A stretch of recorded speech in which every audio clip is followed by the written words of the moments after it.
How's it going, guys? We're just gonna spitball for a few minutes to let people come up in the chat.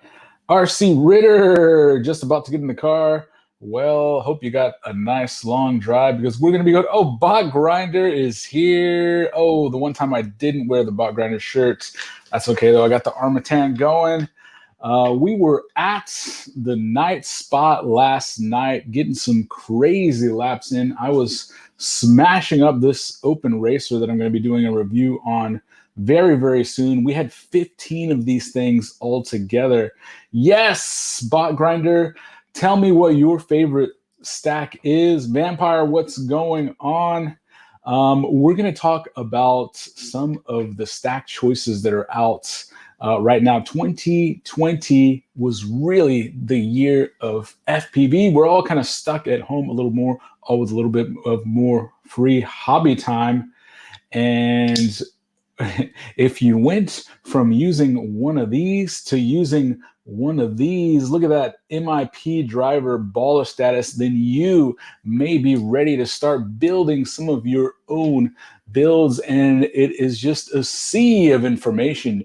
You could be finding stuff that is years old. The FPV hobby moves so fast so that you really need to stay up to date. What is safe to be using? What should you be using? How much should you be spending? A lot of changes and fluctuation in price as prices of the video systems have gone up, such as DJI and SharkBite.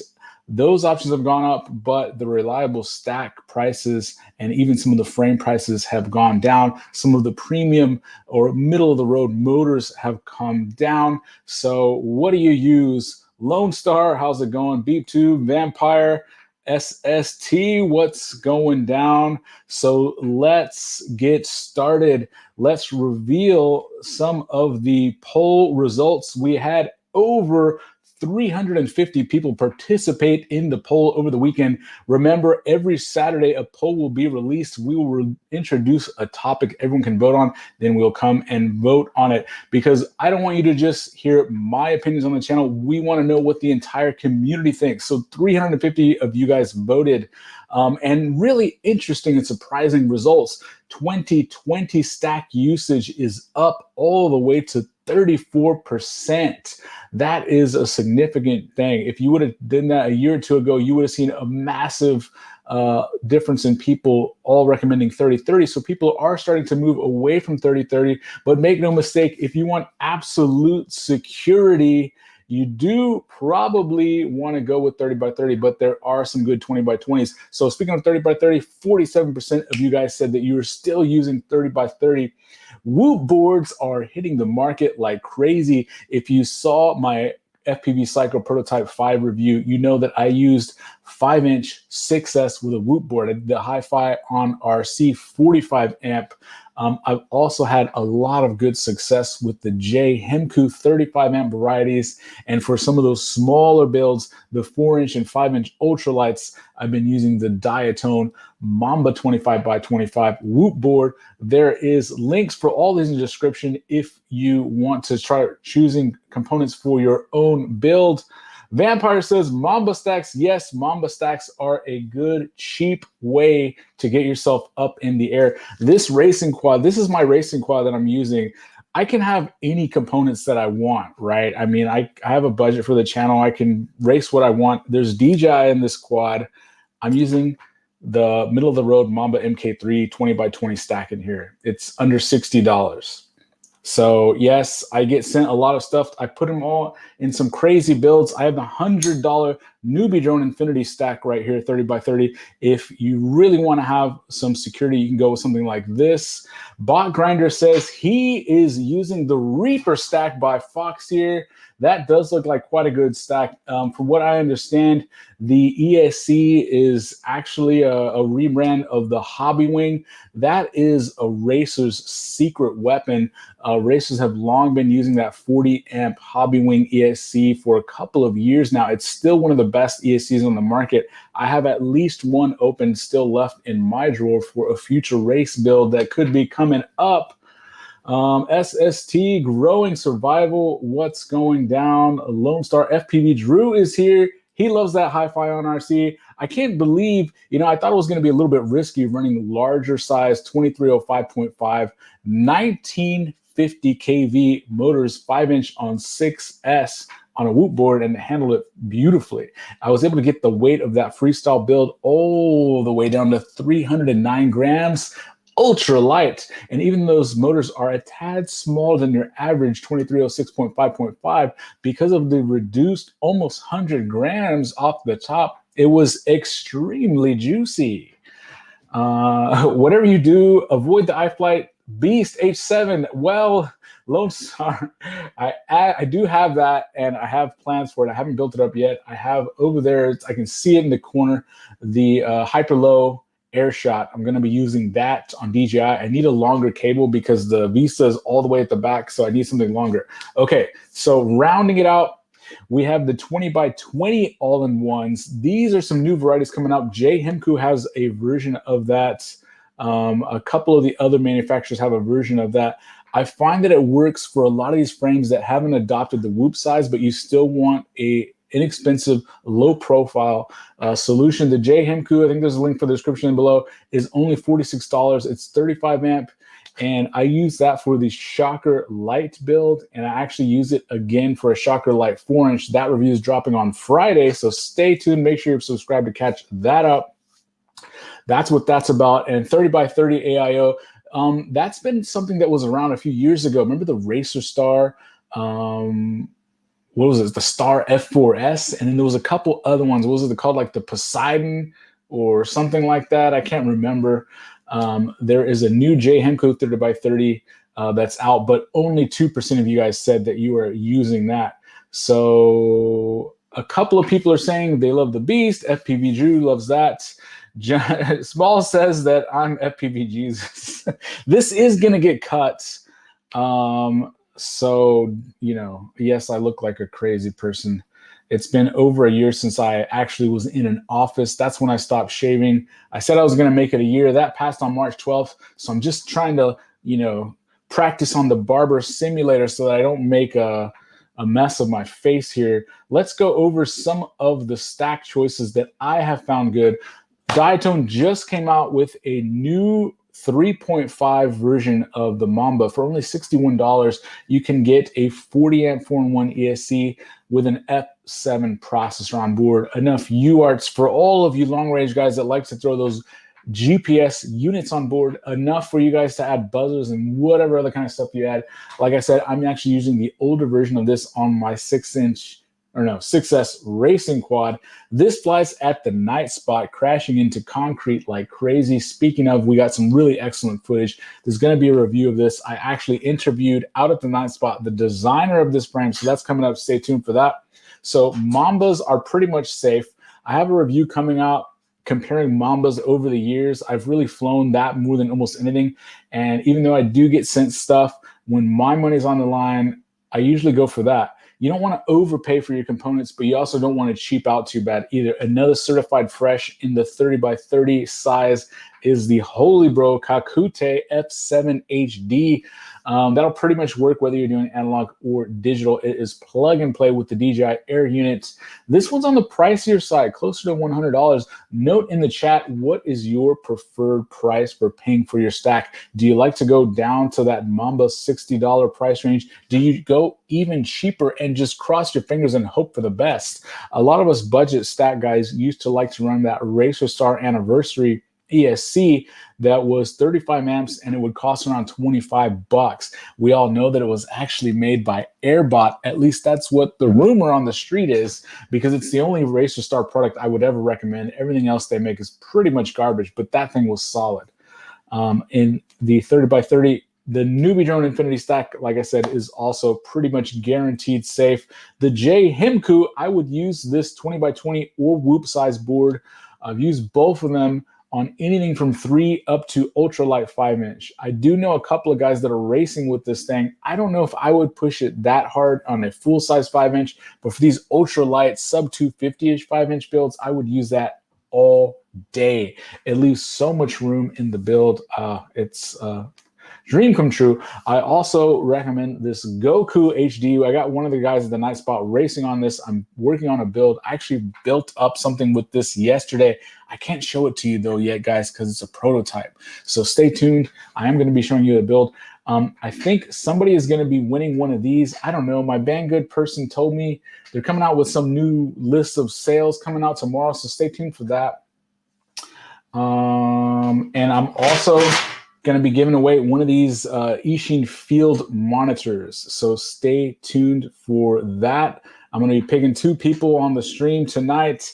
I don't really know how I'm going to do that. So just stay tuned.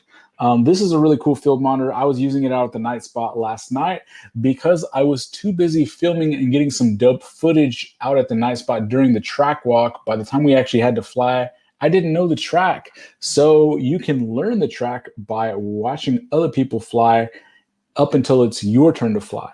I'm not going to lie. My first 2 heats, I didn't even know where I was going. I was just kind of flying around through gates. I was probably going through some of them backwards. So what do you say? JT is here in the house. JB had some news about the H7. Yes, it was related to bidirectional D-shot. It's not ready for that yet. I don't always use that. In fact, I frequently don't. I just kind of use stock Betaflight 4.2 most of the time.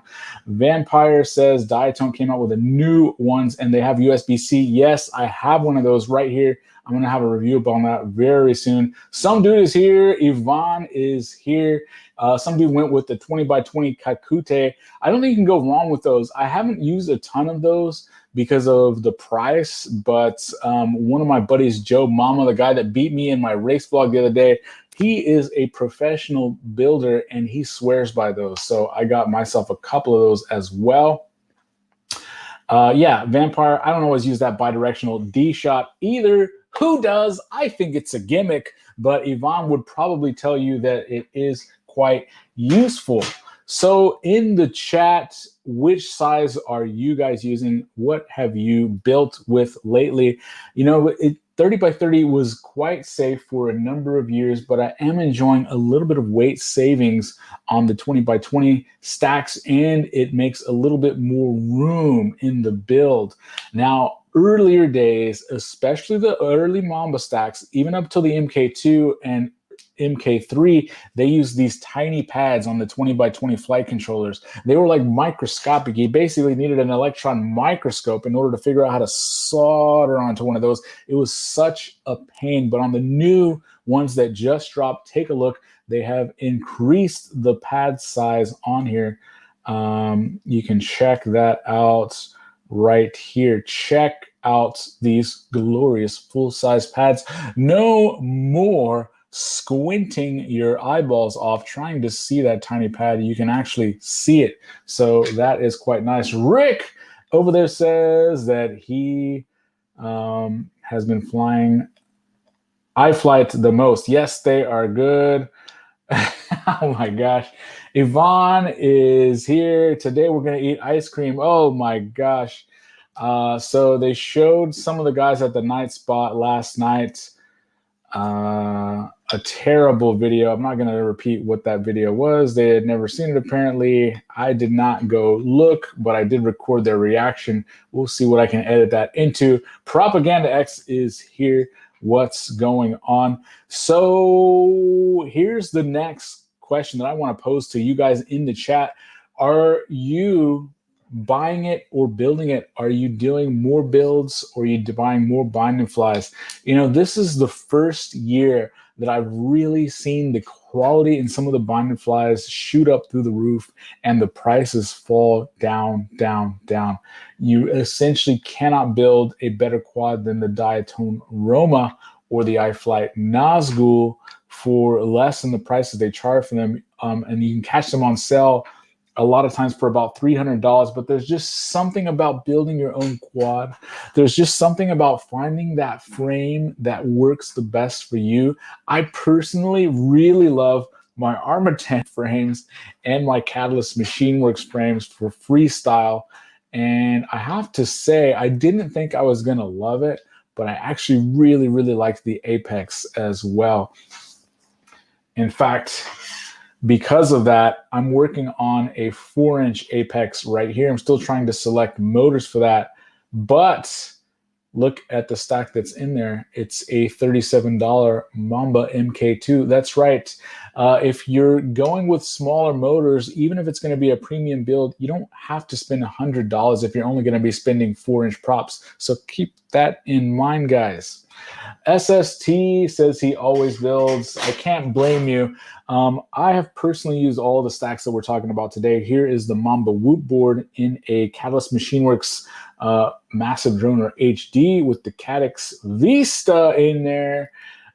Shout out in the channel if you pronounce it Vista, as in Windows Vista, or if you say hasta la vista, baby.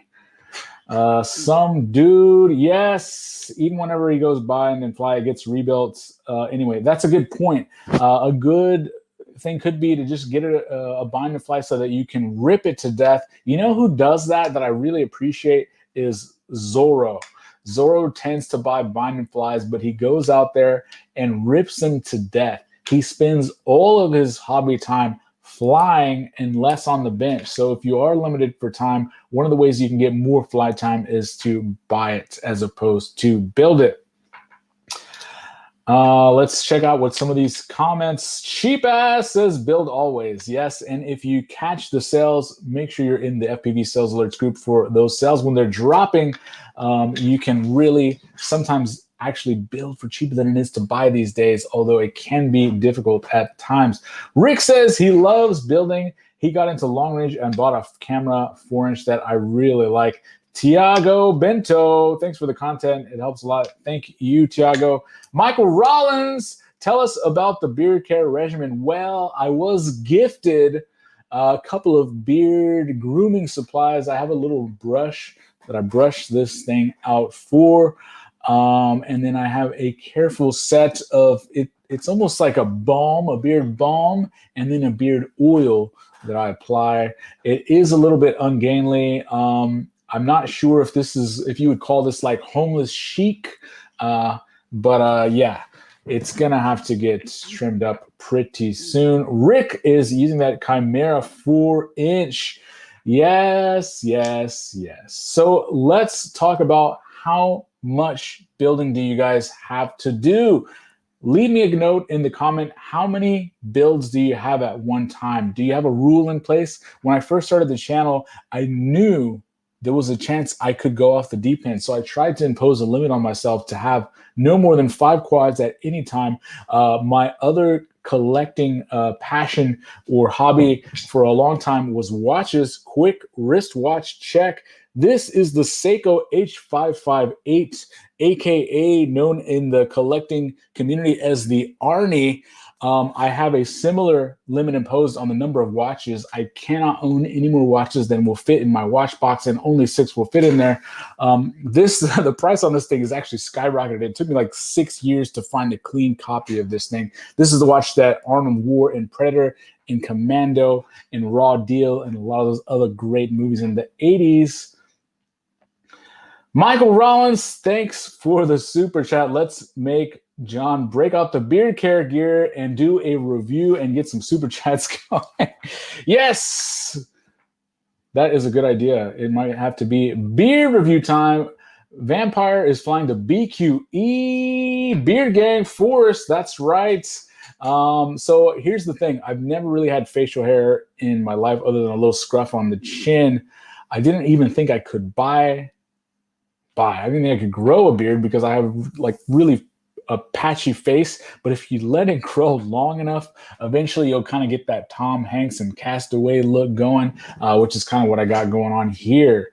It also helps you when you're out at the field. Less people will approach you if you look like a homeless vagrant that is somehow teleported here from the future. The goggles plus the weird beard really helps that whole ensemble get going. Now that John has a better camera, we can truly admire this beard. That's hilarious. Tiago, beard care review. Oh my gosh. I might have to make a review of that beard care before I actually trim this. That means that the long beard might just have to stay for another couple of weeks. BladeG is using the iFlight Sildor bind and fly, but the frame was so weak he replace it with the Source One. The Source One is a great frame option. I'm going to be having a top 5 information on the best freestyle frames based on your votes coming out very soon, and the Source One is on the list, so stay tuned for that. Stal keeps 2 FPV drones and he's working on a 3rd. That is a good amount. Beard Care review, Smalls, not far off from the Popeyes chicken sandwich review. That was a classic. I think, yeah, maybe we'll do it live next time. I can't just go run down and get all that beard stuff. I'm in the studio. At least 10 is how much CheapAss has. Rick likes to keep 4 or 5 quads on hand. That's a good amount because if you crash 2 or 3, it's going to be really difficult to get those going. CheapAss owns at least 10 of those bind and flies. Yes. So now that we've kind of briefly talked about some of the bind and fly stuff, some of the stacks that everyone's using, some of the components that everyone's using, the number of builds that everyone likes to keep on hand, we're going to shift gears at 8 o'clock and start talking about the Snyder Cut. I did have some comments. If you did not see the Snyder Cut or the Justice League movie, then, and you don't want any spoilers, you can cut out at 8 o'clock, just a 10-minute warning. Get John to $25 and he'll lade his and buy him the time to get his beard gear. You know, here's the thing. Just like most grooming exercises, I have the beard gear, but the amount of frequency that I actually use it is kind of low. I'm lucky if I get it out once or twice a week. So, you know. What type of flying are you guys doing right now? Are you racing primarily? Are you freestyling primarily? Are you just flying around and getting beautiful footage? Are you bando bashing? What kind of stuff are you guys doing? Did you see the new Daitone AIO, the F7 MK 35-6S? I have not seen that. I'm going to have to hit them up, see if I can get a copy of that. That sounds really interesting. I've been loving the 25 amp version AIO that Daitone has. It's great. Yarb says the only component I really want to put out there is the Tiny Hawk AIO. It's not that good. Ruined half a dozen of these. Wow. I haven't ruined any of those, but I really do hate the SPI receiver that they put on those. Oh my gosh. Bubba Belair, thank you for the super chat. Have at it, Michael. Use that $24.99 to get some more beard gear. Oh my gosh. Okay. Yvonne has been primarily flying racing packs. I saw him destroy a $40 Tattoo, $1,400 or 1,400 milliamp V4 last night. He destroyed it at the night spot. It was smoking. Thankfully, we were able to grab it before it caught fire. Vulcan Surfboard says that he loved Woot boards like the JayHeku Pro. I wish you could isolate the gyro. I really kind of like to put gummies on those, and it does okay for me, but I think it could depend on what frame you have. Certain frames, if there's a little more flex in the arms, I could see that being problematic. So I usually use frames that are a little stiffer on that. The one I've been using, that JayHeku, primarily is on the Shocker Light. So beer review is coming. I don't know if we're going to do that tonight. We'll probably do that next Tuesday. We're going to have beard care.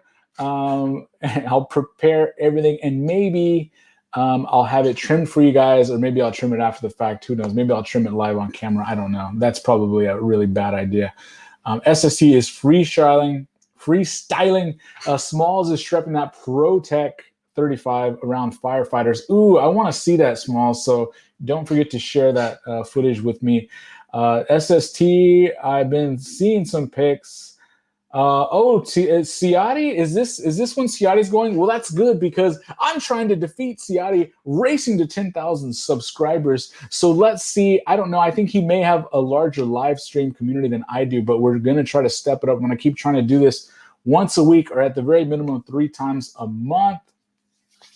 Regarding the title of the stream, I built a Tadpole 3-inch with an AIO, and I'd love room for a larger, I don't know, 16 by 16 would fit. Yeah, for the Tadpole was really built around that 16 by 16 formula. I personally like Whoop all-in-ones better, but it was really made that particular frame. So you do have to consider the layout of the frame when you're selecting which stack size you're gonna do. Rick is mainly racing. That's kind of what I've been doing mostly. I really only freestyle for reviewing stuff on the channel, but I have enjoyed doing that. I now see why barbell's doing that 3 packs a day. It does help you get better. I haven't been able to match that. I'm doing more like, 12 packs a week of freestyle, but maybe I'll get to his level at some point.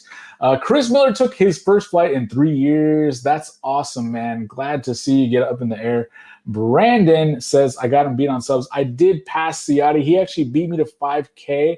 I was going to give away some more stuff if I got there quicker, but he beat me to 5K. But let's see who wins to 10K. That is the next milestone we are going to race for. Thanks, Michael Rollins, for hyping up the super chats. I really appreciate that, man.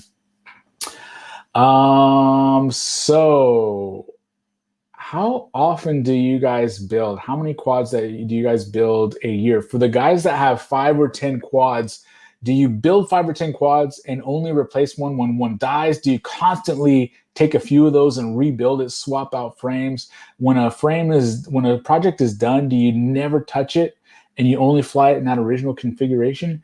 What do you guys do? I personally tend to build something and mostly leave it. Every once in a while, if I have some really high-end components, I'll swap it all to another project, especially if I'm running out of components.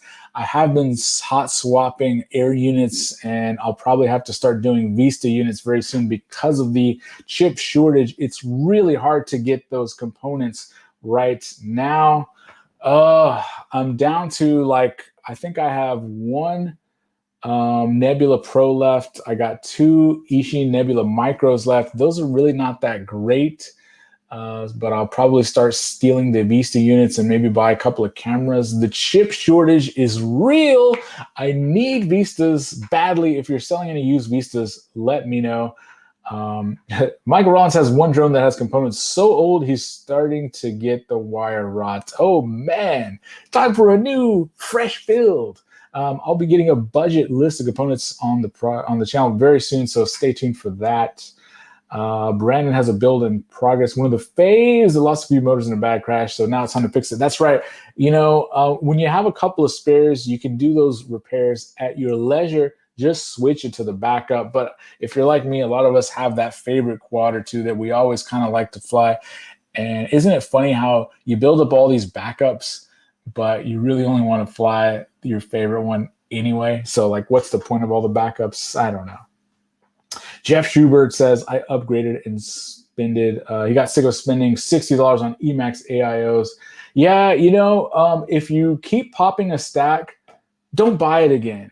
And there's so many good ones out there. I'll usually give a stack 1 or 2 burns. But if I get more than 1 or 2 failures and I hear other people having failures, I'll just try something else. There's several guaranteed safe options now out there. It also depends on how you fly. If you're comparing notes with somebody that just does cruising and you're over there bando bashing or racing, then you may want to compare notes with somebody that does the same type of flying that you do, somebody that crashes with the same intensity and frequency. So constantly upgrading, staying competitive in racing. I hear that, Rick. I was chasing a lot of that stuff, constantly changing out my motors and props. I've started to adopt a formula to only change race setups once a year, just to keep me from constantly changing and messing up my muscle memory. So now I only change setups once a year. I'm going to keep using the RCN power, I think, or I may do the newbie drone flows for racing. But I think I'm going to fly. I flew the America HD for 2020, 2021. I'm going to be doing the Open Racer. So part of what I've learned for racing is to keep things consistent. That consistency helps you develop that muscle memory. Okay, so now let's switch gears and talk about a non-FPV related topic for a little bit. Bubba Belair has an Armatan Badger HD and a Catalyst Machineworks America V2. Ooh, I want to check out that America V2. I really do. So now let's talk about something non-FPV related. I saw the Snyder Cut. It's on, I think, HBO if you want to go watch it. If you haven't seen it and you plan on seeing it, spoiler alerts, go ahead and jump off now. I don't want to give anybody spoilers, so I'm going to go ahead and put this banner up saying that we are talking about the Snyder Cut right now. There's going to be spoilers, so let's talk about that stuff right now. I really had a few issues with this movie, guys. It's overall was it was just so long. 4 hours. Why didn't you split it into 2 movies? You know, when Quentin Tarantino started getting a little bit too long, he split Kill Bill into 2. Now, he didn't do that with The Hateful Eight, so, you know, whatever. But 4 hours for a superhero movie, and what was disappointing about this is that the character development within that 4-hour time window just seemed so scant. I mean, these are characters that we should all know over multiple movies, and it's hard when you're talking about the Justice League and the DC, not to compare with Marvel and the great work that they're doing over there, but the character development just seemed really weak. Also, I really didn't like some of the effects, especially anything that had metal. Now, if you compare Cyborg to War Machine or Iron Man, there's a little bit of weathering that you see on the Marvel side, a little bit of design intricacies. Things look like very industrial, like they could actually be used, like they could actually be flown. And I mean, why does it look like that? There's just random shapes everywhere for apparently almost no reason. The finish just doesn't look good. It's almost like they didn't have enough money to be able to do it. It almost looks like a TV show quality. I don't understand what happened in this case, how they really got off to, like, another good comparison is to compare Darkseid to Thanos. Now, Darkseid actually looks kind of cool in this picture right here, and you can see them, and it just looks like it's unfinished. Why? How? Why did they do this? I just don't understand why they did this. The effects were not there, and then there was a lot of problems with the story itself. So when you talk about these stories, you really have to develop the villain to be the stronger character. That gives the hero something to come across, to overcome. And so they did actually set that part up very good. Spoiler alert, talking about the Snyder Cut, spoiler alert. There was no... It just wasn't that big of an insurmountable thing. The main villain didn't appear to the very end of the movie, which is nope, you don't want to do that. Look at Star Wars. Darth Vader pops up in the very first few minutes of the movie.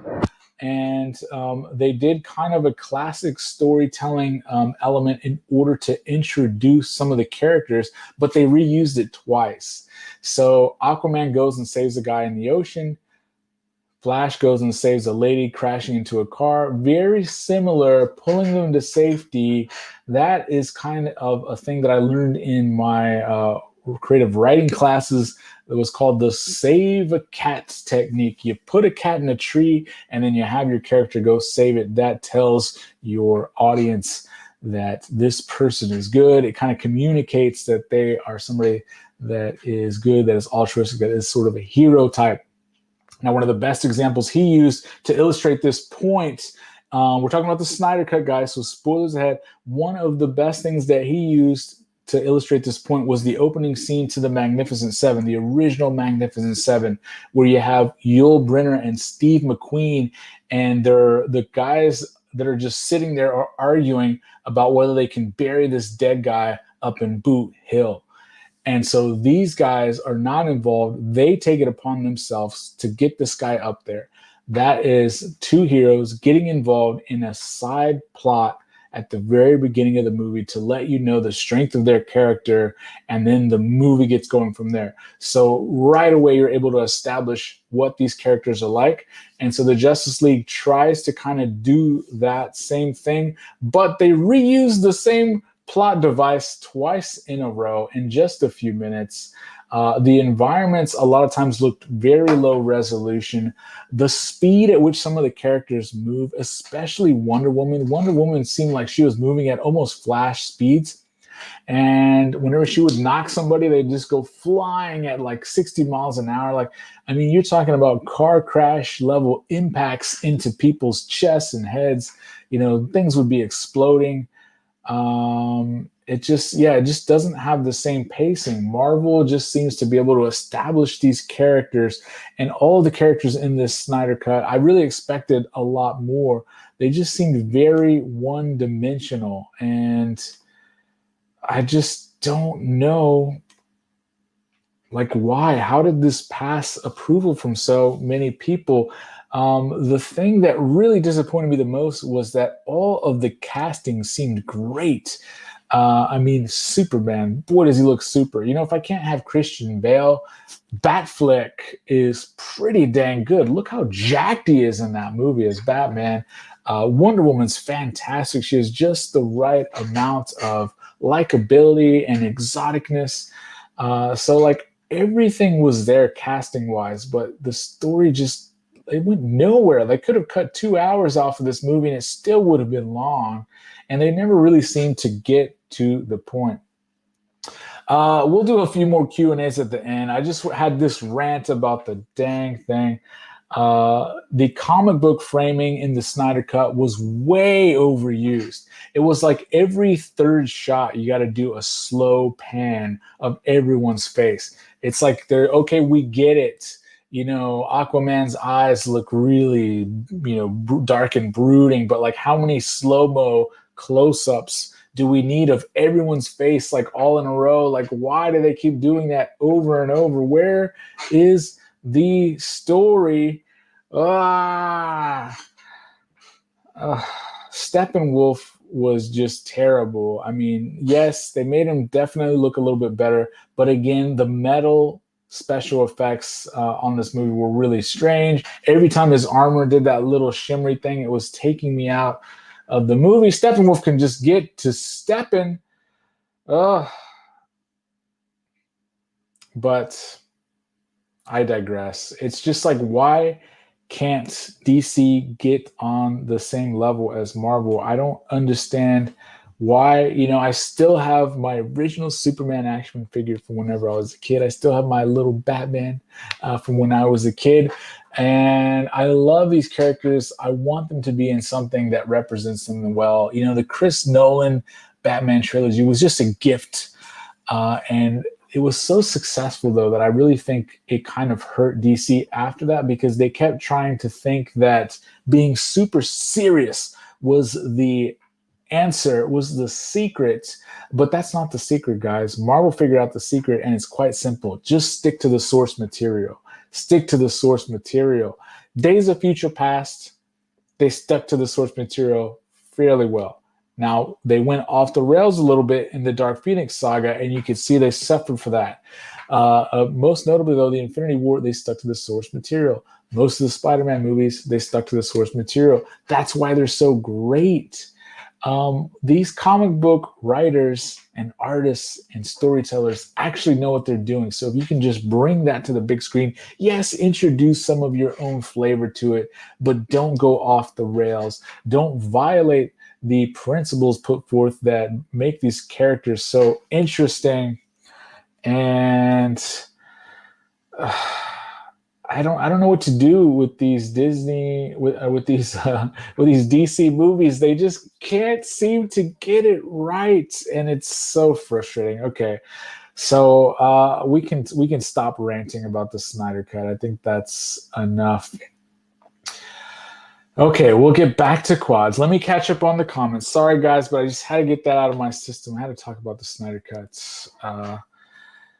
Okay, Jeff, sorry for the Snyder rant. The 3-inch Cinerat growing survival FPV says is a great basher. That is a great basher. I love that thing. I had that thing. I really like how it flies better than a traditional Cinewoop. And I think that's because it has guards as opposed to ducks. The ducks really impede the way that something performs. And if you have guards, you don't have as much turbulence and you're able to get a little bit better control of your flight. Now, printing those guards out of TPU was a little bit flexible, so it wasn't really going to prevent you from slamming into something, but it did offer you a little bit of bump protection. So, you know. I think Johnny Vibe does a build video of the frame. I watched the build of his frame and I bought the frame. Yes! That's kind of the idea. Hopefully I can show every time I do one of these reviews. Like this Apex 4-inch, I'm probably not going to do a frame overview. I'm just going to do a video of the build because this is essentially the same frame as the full-size Apex, and I already covered that. So it's just a mini version. I really love how they just, it looks exactly the same. The proportions are essentially exactly the same. They just kind of shrunk it down. It's really cute, isn't it? I like that thing. Jeff bought the HiFi on RC with the advice of Johnny 5. Hopefully it didn't blow up for you. It worked great for me, even on 6S 5-inch. I did that on the Prototype 5 video. If you haven't seen it, it is going great. Jeff says, I hate ducks. I have to agree. The only quad that I had that has ducks that flies reasonably well is the Cinesplore, and I think it's because the motor size has increased so much more. The 2203 motors with the high KV on 4S is actually able to fly okay with a GoPro Hero 9. It's still not as nice as a freestyle quad. Now, what I really am interested in trying out is these new 2305.5 size motors. Those look very interesting. I'm going to be trying one on the what's that open source Whoop, the Race Whoop. I'm going to be trying that on the Race Whoop very soon. I may actually do an ultralight 4 or 5-inch with those large motors. I like the Daitone Toka ones that are out, and somebody else made a 2203.5. It might have been a T motor. So any other build questions? Any other life advice? What do you guys want to know? What do you guys want to know? What should you do at work? What career advice do you need? Tell me. Tell me. I'll answer it for you. You know, there's a lot of stuff going on in FPV right now. Everybody's wondering, should I get shark bite? Is it safe to upgrade to DJI? If you know what would really suck is everybody who's waiting for the V2 goggles to upgrade to DJI, who finally were like, okay, it's safe to upgrade. There's no major upgrades on the V2 goggles. Okay, that was a little bit of a fiasco, but it's safe to jump into DJI because there's probably not going to be any big changes in the next year or two. And now there's no stock. There's no stock anywhere. So hopefully if you were waiting to get DJI, you were able to snag some and get on. I'm so glad that I was able to get my stuff before everything went extinct. The ProTech 35 has guards and shreds freestyle. Yeah, that is a really unique formula. They went larger size in the motors. They went larger size in the props. I really, really want to try that one. One of the reasons why I haven't tried it yet is because they also went larger size on the price. I can't afford it, man. That thing is so expensive. Goodness. If a stack has 4S flight controller, but a 6S ESC, you can fly 6S, or you limited to 4S. Usually, unless you're putting your own combination together, you can fly it on 6S fine because the the ESC would be putting out the proper voltage for the stack. Now, if you're assembling your own stack and you're getting your own ESC with a flight controller, you're going to want to double check the amount of voltage that ESC is supplying to the flight controller. And so that's why, just to take the guesswork out, it's usually just a little easier to buy a stack that goes together. I usually just do the Mambas. The Heli Nation Talons are also pretty good. So rooting for a DJI competitor, yeah. You know, I really wish that the shark bite system was a little bit more reliable. I don't like the looks, but even if it was safe to buy, unfortunately, a lot of the guys in my town have had some bad experience with failures or it just not working very well. So I'm hoping they can get their stuff together, even if it is how it goes now. So if Fat Shark was working 100% perfectly with their shark bite system, I wouldn't switch. I still like DJI better. I'd still race with DJI, but I think a lot of racers would choose that and enjoy it, and they would enjoy the better image. But I just don't know if it's safe enough to buy. Like, I want there to be an alternative. I want there to be a legit alternative. Orca supposedly is rumored to be working on their own HD system, but who knows if they're actually going to do it. Any opinions on the Goku VTX? You know, they actually, I have it here somewhere. They sent it to me. Probably not going to use it because I'm going to build that Goku build with the DJI system. Jeff, if you are in the US and you want that Goku VTX, shoot me a message on Facebook or something. I'll send that out to you if you want it. You can have it. So I'm going to pick. So Jeff has won the Goku VTX as long as it's in the US. Somebody else is going to win this Eachine monitor, and I may be giving out one of these Goku all-in-one 40 amps. I don't know. Like, it was kind of unclear when my Banggood rep was telling me I could give away some stuff. There are some coupons for this monitor and the Goku if you want to go ahead and buy one. Somebody's going to win it, though. Skadoosh is here, and Wes, I heard you're teaming up with the Texas boys for the Mayhem team race. Is that accurate? Are you on the team race with these guys? I was talking to Yvonne and Neil last night at the Night Spot about that. They were telling me who the team was. I believe it was Yvonne, Neil, Vanover, who else? I think Wes was mentioned in there. Yes, Wes is going to be at Mayhem. That is going to be some of the hardest core racing going on. Team racing, it's going to be hours and hours of racing. I don't know how they're going to do that.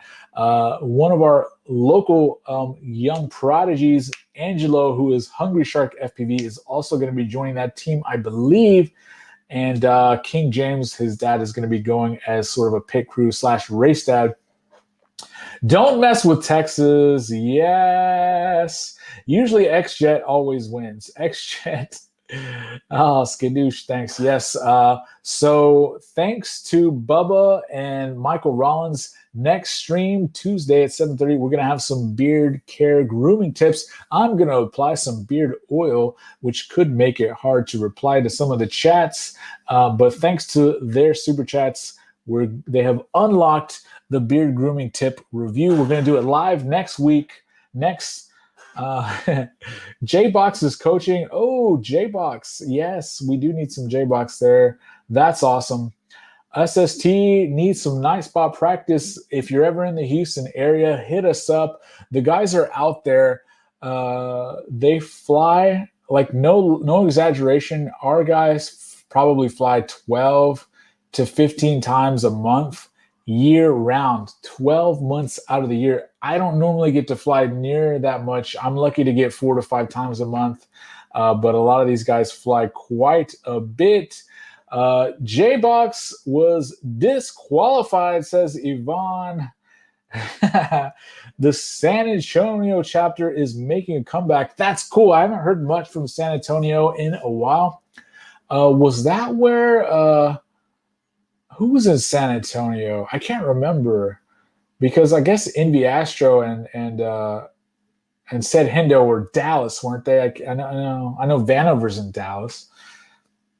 You guys are lucky to have year-round flying most of the time. Yes, we're extremely fortunate. We fly 12 months a year.